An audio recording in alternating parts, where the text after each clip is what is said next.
지금까지 우리는 5시간에 걸쳐서 사도행전 15장에 기록된 예루살렘 공의회가 열리게 된 배경과 또 그 내용들을 살펴보았습니다. 격렬한 토론 끝에 예루살렘 공의회가 내린 최종 결정은 누구든지 예수 그리스도를 믿기만 한다면 모두가 하나님의 거룩한 백성으로 구원을 얻는다는 교회의 초석을 확립한 것입니다. 예루살렘 공의회의 이러한 최종 결정은 후대에 복음을 받고 세워지게 될 모든 교회를 하나로 묶는 일치 신앙 고백이었습니다. 따라서 이 신앙 고백의 기초 위에서 어느 시대 어느 곳에 있든지 오직 예수 그리스도를 믿는 믿음, 그러니까 지역적이고 개개 문화와 역사에 얽힌 주제들 다 제쳐두고 오직 예수 그리스도를 향한 믿음만을 교회 설립과 존재의 근거로 삼게 되었습니다.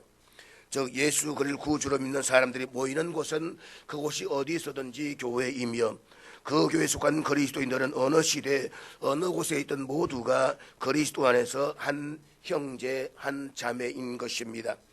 그리고 그 결과 은혜의 복음이 유대교라는 좁은 울타리를 넘어서서 인종과 종족을 초월하는 본격적인 이방 천교가 시작될 수 있는 기틀을 마련하게 되었던 것입니다.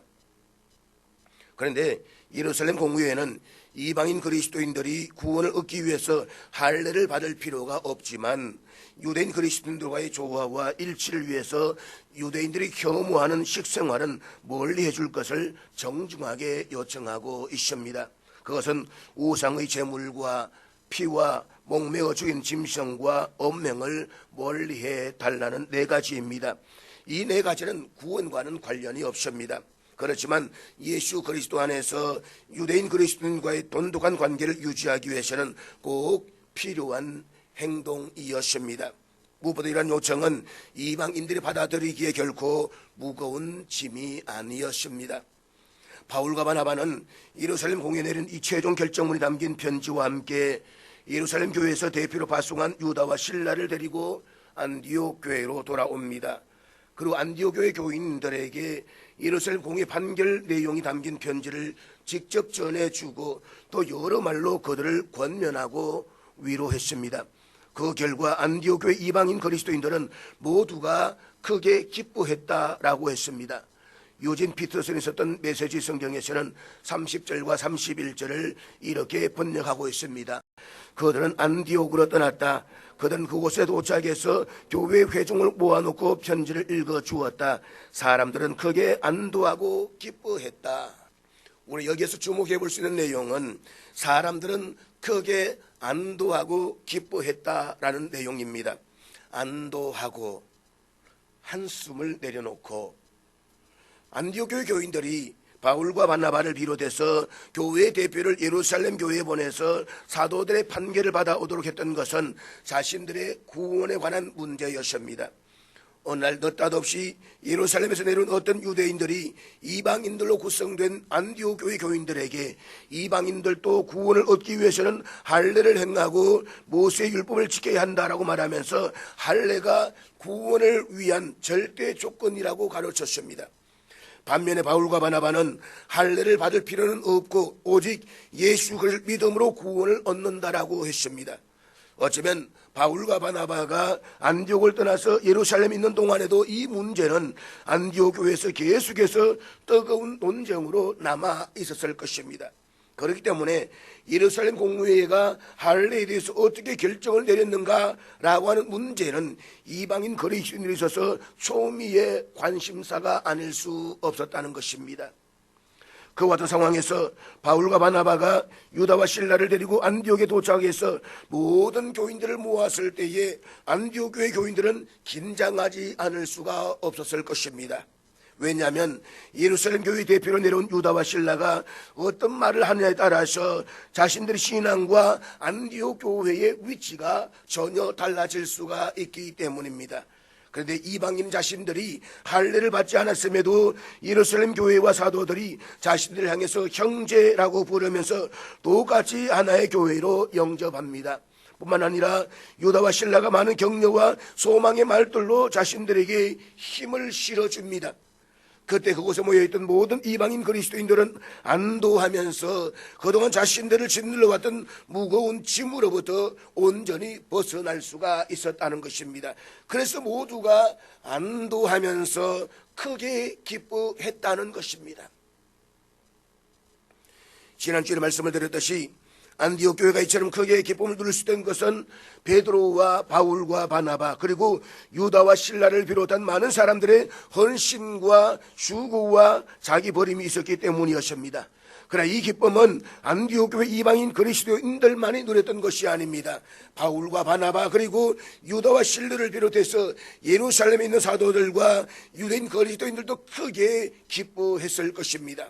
따라서 이들의 기쁨은 복음의 본질적인 진리 안에서 서로를 향한 깊은 배려에서 비롯되었다는 사실을 우리는 잊지 말아야만 합니다.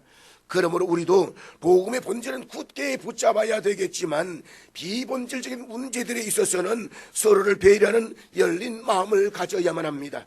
그렇게 함으로써 우리 모두에게 성령께서 부어주시는 기쁨이 넘치는 하나님의 은혜가 있기를 주의 이름으로 축복합니다.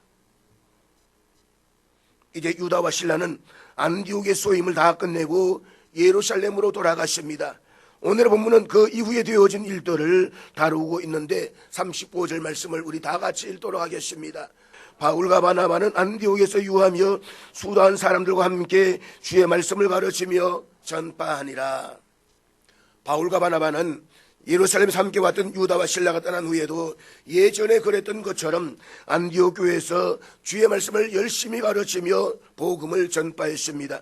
본문에서 유하며로 번역된 헬라어는 바울과 바나바가 안디옥에 계속 머무르면서 교회를 중심으로 말씀 사역에 지속적으로 전념했다는 사실을 나타내 주고 있습니다.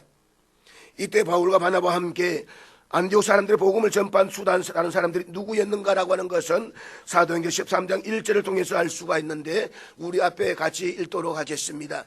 안디옥 교회의 선지자들과 교사들이 있으니 곧 바나바와 니기라는 시므온과 구레네 사람 루기오와 분봉왕 헤롯의 젖동생 마나엔과 및 사울이라. 이들이 안디옥 교회의 지도자들입니다. 이들은 출신 배경과 인종이 다릅니다. 그렇지만 이들은 오직 예수 그리스도에 대한 믿음으로 출신 배경과 계층과 인종을 초월해서 한마음 한뜻이 되어서 안디옥 사람들에게 복음을 전하고 가르쳤습니다. 그리고 이들이 한데 어우러져서 사역하는 이 안디옥 교회는 날로 던던히 써가고 부흥해 나갔습니다. 교회가 건강하다는 것은 바로 이러한 것을 두고 하는 말일 것입니다. 신분과 계층, 심지어 인종이 다를지라도 예수 그리스도 안에서 하나가 되어서 화합할 수가 있어야만 합니다. 누구라도 쉽게 와서 함께 어울릴 수 있어야만 합니다. 이것이 오늘 우리가 배워야 할 건강하고 아름다운 교회의 모습입니다. 사랑하는 여러분, 건강한 교회는 결코 소수의 기득권자에 의해서 좌지우지되지 않습니다. 가난하거나 약한 사람을 무시하거나 함부로 하대하지도 않습니다. 모두가 자신이 하나님을 받은 은사를 가지고 앞에서 끌고 뒤에서 밀며 서로 협력해서 일하는 것입니다. 그것이 하나님께서 일하시는 방법입니다. 하나님께서는 모든 것을 합력하여 선을 이루십니다. 부족하고 모자람이 많은 우리와 합력하 일하기를 좋아하시는 하나님이십니다. 그러므로 하나님의 자녀된 우리도 서로 마음에 맞지 않는 사람과도 합력하여 일하려는 마음을 배워야만 합니다. 그렇게 해서 하나님의 큰 일을 이루어가는 저와 여러분이 되시기를 주의 이름으로 축복합니다. 그로부터 며칠이 지났습니다. 본문 36절 말씀을 같이 보도록 하겠습니다. 며칠 후에 바울이 바나바더러 말하되 우리가 주의 말씀을 전한 각 성으로 다시 가서 형제들이 어떠한가 방문하자 하고. 본문에서 며칠 후에라는 말은 바울과 바나바가 안디옥 교회를 말씀 안에서 뿌리를 내리고 자라게 하는 일에 전념하던 중 얼마 되지 않은 어느 시점이었음을 알려주고 있습니다. 바울은 이방인 그리스도인들의 할례 문제로 인한 분쟁으로부터 안디옥 교회가 안정을 이루자 이전에 선교했던 지역의 형제들을 다시 둘러보고 싶은 마음이 생겼습니다. 여기서 형제들은 거의 모두가 이방인들로서 구브로와 비시디아, 안디옥, 이고니온, 또 또 루스드라와 더비에서 바울과 바나바의 제1차 전도 여행으로 신앙을 갖게 된 믿음의 형제들입니다. 바울은 자신이란 복음을 듣고 믿음을 갖게 된 이방인 형제들이 배운 말씀의 기초 위에 바로 서서 성장하고 있는지 궁금했습니다. 그리고 만약 시간이 지나감에 따라 그들의 신앙이 헛떨어진 면이 있다면 다시 바로 잡아 주어야 되겠다는 생각이 들었습니다. 나아가서 새로운 지역에서 복음을 전하고자 하는 마음도 있었습니다. 이방 지역에서 복음을 전해야 하는 것은 부활하신 예수님께서 자신에게 주신 소명이었기 때문입니다. 그래서 제1차 전도 여행 때 함께했던 바나바에게 함께 가자라고 제안을 했습니다. 우리가 잘 아는 것처럼 바울과 바나바는 안디옥 교회 초대 공동 목회자였습니다. 이들 두 사람의 수고와 헌신으로 안디옥 교회는 크게 부흥했습니다. 제1차 전도 여행도 성공적으로 잘 마쳤습니다. 한때 안디옥 교회를 평지풍과 속으로 몰아넣었던 이방인 그리스도인들의 할례 문제도 예루살렘 공회를 통해서 깨끗하게 해소가 되었습니다. 이를테면 본문의 시점은 안디옥 교회가 가장 안정되어 있을 그때였습니다. 바울이 안디옥 교회 목회자로 안디옥에 그들을 머물러 있기만 한다면 바울은 그 어느 때보다도 안정된 삶을 보장받을 수가 있었습니다. 그렇지만 바울은 안디옥에서 그 안정된 삶을 마다하고 다시 전도 여행에 나서려고 합니다. 하나님 믿는 바울에게는 안정되고 편안한 삶 자체가 인생의 목적일 수가 없었기 때문입니다. 당시 도보와 선박만을 이용해야 하는 전도 여행은 위험하고 험난한 고생길에 자기를 내던지는 행위였습니다. 오늘처럼 치안 상황이 안정되어서 여행자들의 안전을 지켜주었던 것도 아니었습니다. 그럼에도 바울이 안디옥에서의 안정된 생활을 등지고 위험하고 험난한 그 길을 선택했던 것은 한때 교회를 짓밟는 회방자요, 박해자요, 폭행자였던 자신을 구원해 주신 하나님의 그 은혜 때문이었습니다. 그리고 자신을 선택하신 하나님의 뜻은 자신을 통해 한 사람이라도 더 많은 사람에게 하나님의 사랑과 하나님의 은혜, 하나님의 나라가 전해지는 데 있음을 분명히 깨달았기 때문입니다. 그래서 안디옥에서 마땅히 누릴 수 있는 자신의 기득권과 권리를 스스로 다 포기한 것입니다. 앞서 사도행전 13장 2절에 의하면 바울과 바나바가 제1차 전도 여행을 떠났던 것은 전적으로 성령 하나님의 지시에 의해서였습니다. 그래서 오늘 본문에서 바울이 두 번째로 전도 여행에 나서려고 했던 것은 바울 자신이 스스로 품었던 선교에 대한 강렬한 의지였습니다. 이것은 우리와 하여금 바울이 하나님의 뜻을 삶으로 실천하기 위해서 얼마나 치열한 믿음의 삶을 살았는가를 깨닫게 해줍니다.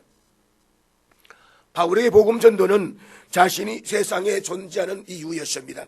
그렇기 때문에 그는 고린도전서 9장 16절에서 이렇게 고백했는데 우리 다 같이 읽도록 하겠습니다. 내가 복음을 전할지라도 자랑할 것이 없으면 내가 부득불할 일임이라. 만일 복음을 전하지 아니하면 내게 화가 있을 것이로다. 바울은 복음 전파가 그리스도께로부터 자신에게 주어진 절대절명의 사명이라는 사실을 깨달았습니다. 그래서 그는 자신이 복음을 전할지라도 자랑할 것이 없다라고 했습니다. 나아가 복음을 전하지 아니하면 내게 화가 있을 것이라고 했습니다.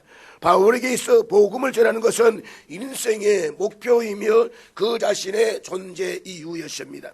그래서 그는 안디옥에서 모든 안락함과 편안함과 보장된 삶을 포기하고 전도 여행에 나서려고 했던 것입니다. 바울의 제안에 대한 바나바의 반응이 37절에 기록되어져 있는데 우리 같이 읽도록 하겠습니다. 바나바는 마가라는 요한도 데리고 가고자 하나. 본문에서 보듯이 다시 전도 여행을 출발하자는 바울의 제안에 바나바도 즉시 동의를 합니다. 이 사실은 바나바도 역시 안디옥에서 마땅히 누릴 수 있는 자신의 기득권과 권리를 하나님 나라의 도구로 살기 위해서 자발적으로 포기하는 것을 의미했습니다. 이런 의미에서 바울과 바나바는 참으로 위대한 그리스도인이었습니다. 그리고 두 사람이 그동안 함께 전도자의 길을 걸어오면서 보여주었던 환상적 팀워크는 우연이 아니라 필연이었음을 알게 해줍니다. 그런데 준비 과정에서 문제가 생겼습니다. 바나바는 바울에게 마가라는 요한도 데리고 가자라고 제안을 합니다. 이 마가에 대해서 한글 개역 성경에서는 골로새서 4장 10절에서 바나바의 생질, 즉 조카라고 소개하고 있습니다. 그렇지만 이 생질이라는 헬라어는 사촌이라는 뜻이 더 적합하다는 것입니다. 그래서 공동 번역이나 다른 번역에서는 마가가 바나바의 사촌이라고 번역하고 있습니다. 이러한 관계였기 때문에 바나바는 마가에게 특별한 관심을 쏟았습니다. 마가는 제1차 전도여행 초기에 바울과 바나바를 수행했던 청년이었습니다.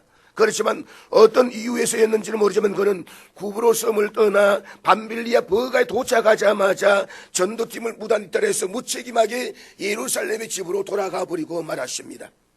마가가 왜 예루살렘으로 돌아갔는지 대해서는 사도행전 13장 설교에서 학자들 여러 견해를 제가 말씀을 드렸습니다. 기억이 나지 않으시면 교회 홈페이지 들어가셔서 3월 첫째 주일의 내용을 보시면 여러분들이 알 수 있을 것입니다. 시간상 말씀을 생략하겠습니다. 자, 어쨌든 마가가 중도에 돌아간 일에 대해서 바울은 매우 못마땅하게 생각하고 있었던 것 같습니다. 그래서 바나바가 마가를 데리고 가자라고 요청했음에도 바울은 이런 지하에 거절했습니다.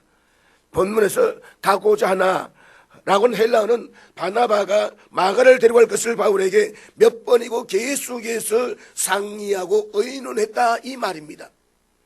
그렇지만 바울은 바나바의 이 끈질긴 요청을 단칼에 잘라버립니다. 바울이 바나바의 요청을 거절한 이유를 본문 38절에 이렇게 말씀하고 있는데 우리 같이 읽도록 하겠습니다. 바울은 밤빌리아에서 자기들을 떠나 함께 일하러 가지 아니한 자를 데리고 가는 것이 옳지 않다 하여 바울이 마가를 데려가기를 거절한 이유는 분명합니다. 자기들을 떠나 함께 일하러 가지 아니한 자. 제1차 전도여행 초기에 마가가 전도팀을 무단이탈해서 무책임하게 집으로 되돌아가 버렸기 때문입니다. 사람의 일도 아닌 하나님의 일을 하는데 마가처럼 무책임한 청년을 또다시 데려간다는 것은 옳지 않다고 바울이 판단한 것입니다. 일꾼의 자격이 없다는 것입니다. 일꾼이라고 하는 것은 일단 일을 시작했으면 끝을 내야만 합니다. 무엇보다도 알지 못하는 낯선 길을 따라서 전도 여행을 함에 있어가지고 팀워크는 굉장히 중요합니다. 만약에 한 사람이라도 낙오자가 생기게 되면 다른 사람 마음도 약해지게 되는 것입니다. 그 한 사람을 인해서 남아있는 다른 사람들을 낙심하게 되는 결과를 만들게 되는 것입니다. 그래서 안 된다는 것입니다. 아주 냉정하게 거부해 버립니다. 그런데 바울이 그토록 완강하게 반대를 함에도 불구하고 바나바는 줄기차게 마가를 데려가기를 원했습니다. 마가를 데려가기를 원했던 것은 마가가 바나바의 사촌이기 때문이기도 하지만 포용력 있고 다른 사람을 잘 이해하는 바나바의 본질적 성품 때문이기도 한 것입니다. 마가를 데려갈 것인가 말 것인가 의 문제를 놓고 바울과 바나바의 생각은 전혀 달랐습니다. 바울과 바나바라면 그 정도의 생각의 차이점은 얼마든지 극복할 수 있는 대수롭지 않은 문제로 여겨질 수가 있습니다. 그렇지만 현실은 정반대로 전개되었습니다. 헬라어 원문을 보면 바나바가 마가를 데려가는 것과 또 바울이 마가를 데려가는 것은 옳지 않다라고 한 것이 모두가 미완료형으로 되어져 있습니다.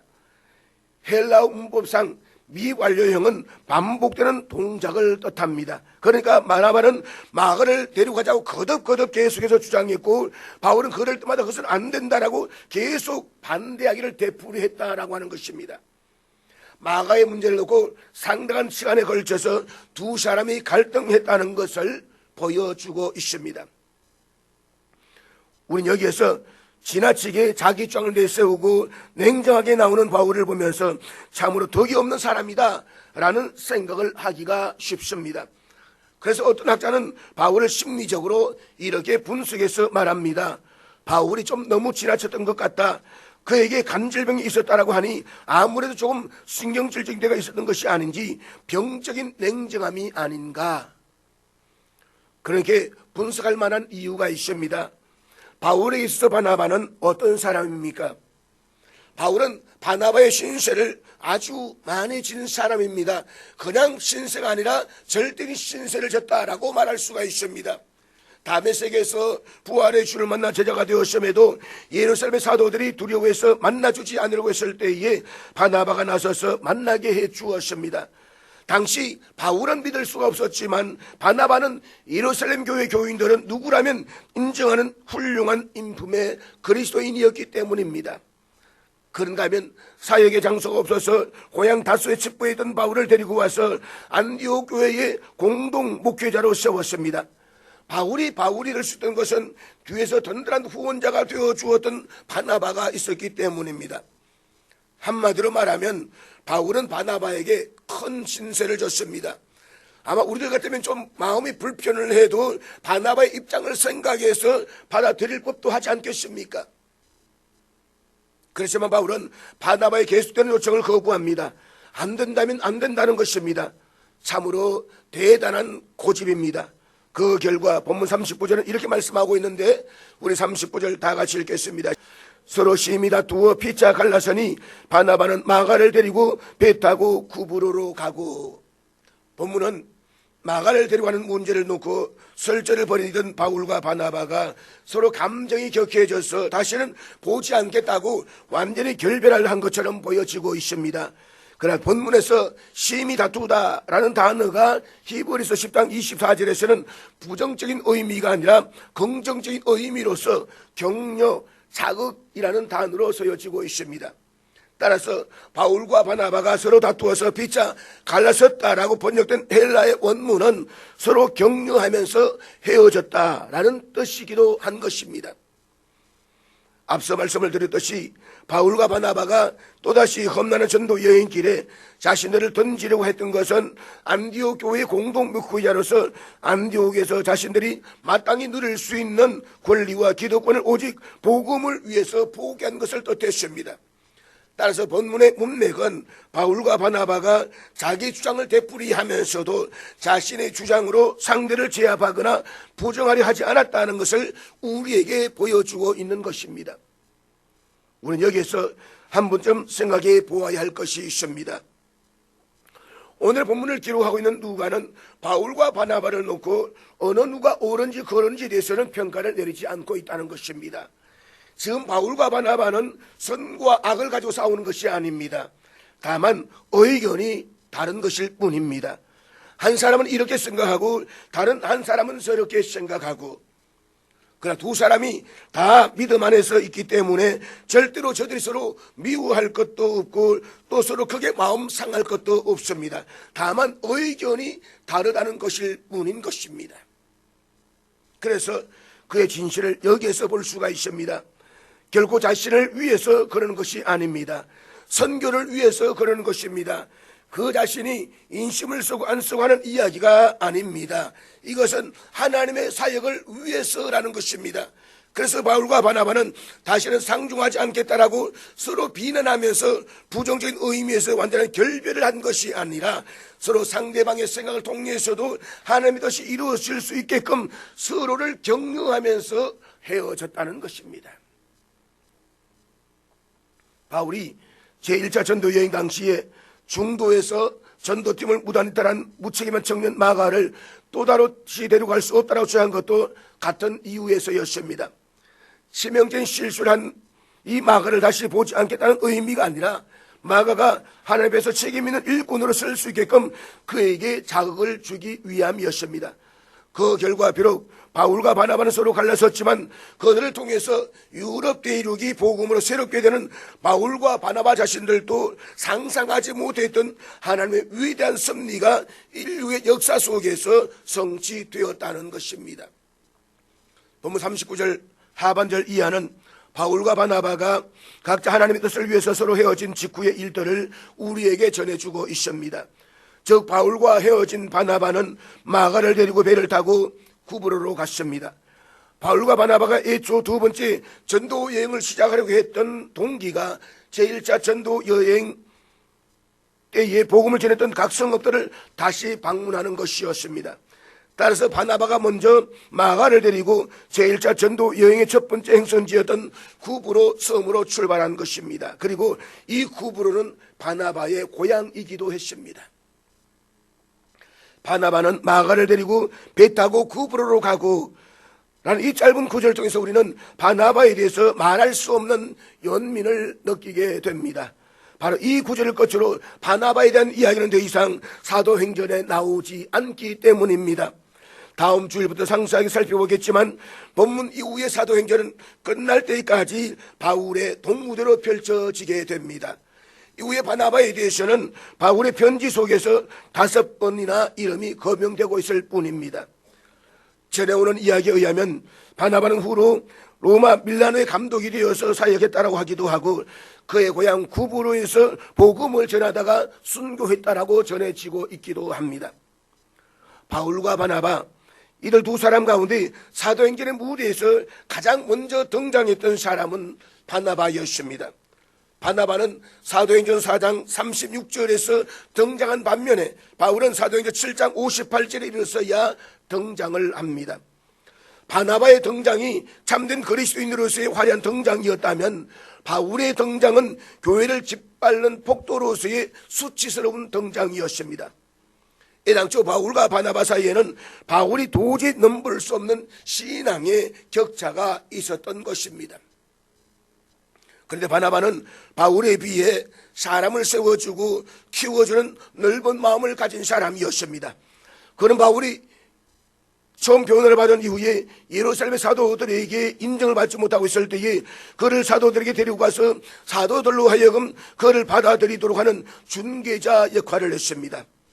바나바는 예루살렘 교회에 의해서 기독교 역사상 최초로 이방 땅에 세워진 안디옥 교회의 담임 목사로 파송을 받았습니다.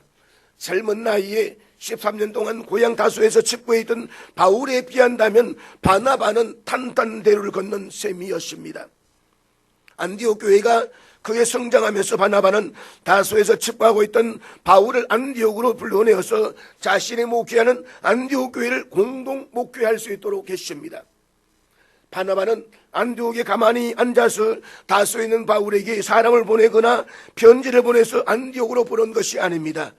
바나바 자신이 안디옥에서 175km 떨어져 있는 다소까지 직접 찾아가서 바울을 안디옥으로 초청해 왔습니다. 그가 그렇게 한 것은 바울이 탁월한 목회자였기 때문이 아니었습니다. 그때까지 바울은 교회를 섬겨본 일이 전혀 없었습니다. 그럼에도 바나바가 그렇게 했던 것은 무려 13년 동안이나 고향에 칩거하고 있는 바울에게 기회를 주기 위해서였습니다. 그런가 이번에는 바울에 의해서 냉정에 버림받은 마가를 격려하면서 함께 복음 전도의 전선에 동행했던 것입니다.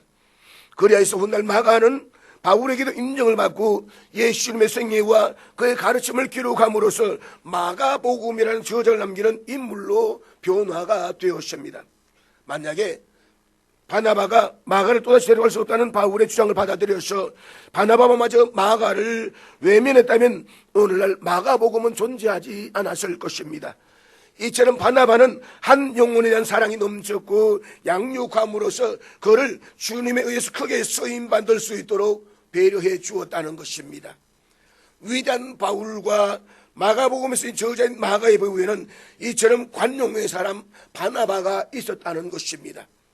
오늘 우리 교회도 이런 바나바와 같은 일꾼들이 많을 때에 교회는 수많은 오해와 갈등 속에서도 든든히 서가며 하나님의 나라를 확정시킬 수 있을 것이라고 믿습니다.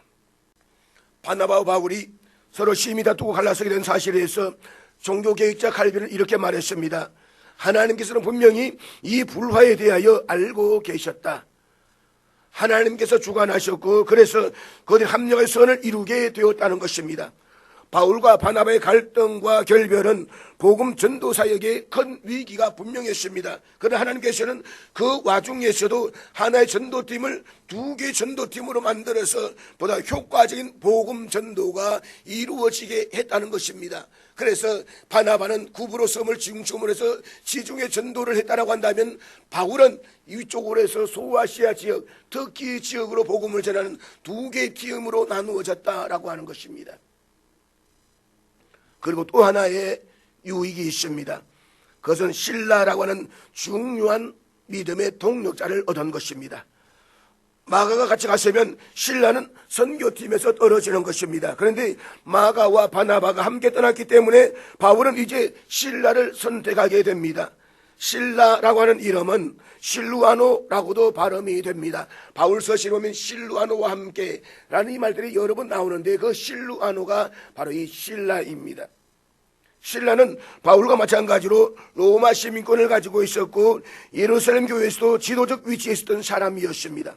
그런데 본문은 바울이 신라를 선택했다라고 했습니다. 지금 바울이 걸어가자는 전도 여행은 수많은 위험이 도사리고 있습니다. 한마디로 바울이 신라를 선택해서 제안한 길은 꽃단장된 화려한 길이 아니라 자기 목숨을 걸고 죽음을 감수해야만 하는 위험한 길이었습니다. 상식적인 사람이라면 생각할 겨를도 없이 이런 지하에 거절해야만 마땅한 그 길이었습니다. 그렇지만 신라는 자신을 선택해서 제안한 그 길을 비웃거나 외면하지 않았습니다. 신라는 이 바울의 선택을 받아들여서 예루살렘에서 480km 떨어져 있는 안디옥으로 다시 되돌아왔습니다. 그리고 바울과 함께 그 이후에 3년여 동안이나 무려 5,000km 이상을 누비고 다니면서 현재의 터키 반도와 유럽의 발칸 반도에서 수많은 사람들에게 복음을 전했습니다. 신라는 고난당하는 바울 곁에서 끝까지 바울을 지키고 도와주었던 참으로 신실한 하나님의 사람이었습니다. 그래서 본문 41절을 우리 같이 읽도록 하겠습니다. 수리아와 길리아기로 다니며 복음을 견고하게 하니라. 앞의 지도에서 우리가 볼 수가 있듯이 안디옥에 속해 있는 로마 제국 속주 수리아 땅은 지중해를 끼고 남북으로 퍼져 있습니다. 그리고 로마 제국의 속주인 길리기아 땅은 수리아 북쪽에서 동서로 전개되어져 있습니다. 다음 주에 살펴보겠지만 사도행전 16장 1절은 제1차 전도 여행 때에 더베와 루스다를 방문했던 바울이 제2차 전도 여행 때는 그곳을 다시 거꾸로 해서 방문하고 있는 것을 보여주고 있습니다. 안디옥 교회 교인들의 축복과 기도 속에 안디옥을 출발했던 바울과 실라는 북쪽으로 올라가면서 수리아 땅을 거친 뒤에 서쪽으로 방향을 들어서 바울의 고향인 다소와 더베 루스드라에 이르기까지 갈라디아 땅을 관통해 가면서 가는 길목마다 그곳에 있는 현지 교회들을 일일이 찾아가서 방문했습니다. 수리아 북쪽과 길리기아 땅은 바울이 제1차 전도 여행 때에 방문했던 지역이 아니었습니다. 그러니까 본문에서 수리아와 길리기아 지역의 교회들이 표현되어 있는 교회들은 바울에 의해서 세워진 교회들이 아니다 이 말인 것입니다. 그 지역의 교회들이 언제 누구에 의해서 세워졌는지 성경은 전혀 우리들에게 알려주지 않습니다. 다른 지역을 여행하던 현지인들에 의해서 자생적으로 세워졌는지 아니면 타지에서 들어온 그리스도인들에 의해서 세워졌는지 정확하게 알 수는 없습니다.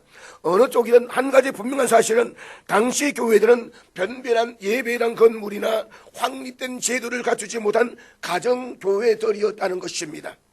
십자가 천탑이나 교회 간판이 없는 가정교회들은 현지인들이 아닌 외래인들이 찾아간다는 것은 여간 어려운 일이 아니었습니다. 저도 과거에 중국에 처음 들어갔을 때에 가정교회를 찾아가는데 알 수가 없습니다. 간판도 없고 표지도 없습니다. 현지인들이 와서 안내하지 않는 이상 그곳이 어디인지를 알 수 없는 그런 교회를 찾아갔던 적이 있습니다. 그런데 바울과 실라는 수리아 북쪽과 길리기아 땅을 거쳐가면서 길목에 있는 현지의 가정교회들을 일일이 수소문해서 찾아서 방문했음을 알게 됩니다. 더구나 수리아 북쪽에서 길리기아 땅 서쪽으로 진출하기 위해서는 반드시 아마누스 산맥을 거쳐야만 합니다. 그렇게 험난한 길을 따라서 수리아와 길리기아에 있는 가정교회들을 수소문하면서 일일이 찾아서 방문한 것은 교회들을 견고하게 해주기 위함이었다는 것입니다. 교회는 건물이나 제도가 아니라 주님을 믿는 사람들을 일컫습니다. 예수를 구주로 고백하는 사람들이 모인 그곳이 바로 교회인 것입니다. 따라서 바울이 수리아와 길리기아에 있는 교회들을 견고하게 해 주었다라고 하는 것은 그곳에 있는 교인들을 견고하게 해 주었다는 말입니다. 즉 그곳에 있는 교인들의 믿음이 바르고 굳게 확립할 수 있도록 도와주었다는 말입니다. 그런데 이것은 절로 이루어진 것이 아니었습니다. 우리가 알고 있는 바와 같이 그것은 바울이 안디옥에서 응당 누릴 수 있는 자기 권리를 포기한 결과였습니다. 만약 바울이 안디옥 교회 목회자로서 안디옥에서 편한 삶 자체를 자기 인생의 목적으로 삼았다라고 한다면 수리아와 길리아에 있는 교인들의 믿음은 허약한 상태를 면치 못했을 것입니다. 이런 면에서 실라도 마찬가지였습니다. 예루살렘 교회에서 주요한 역할을 담당하고 있었던 실라였습니다.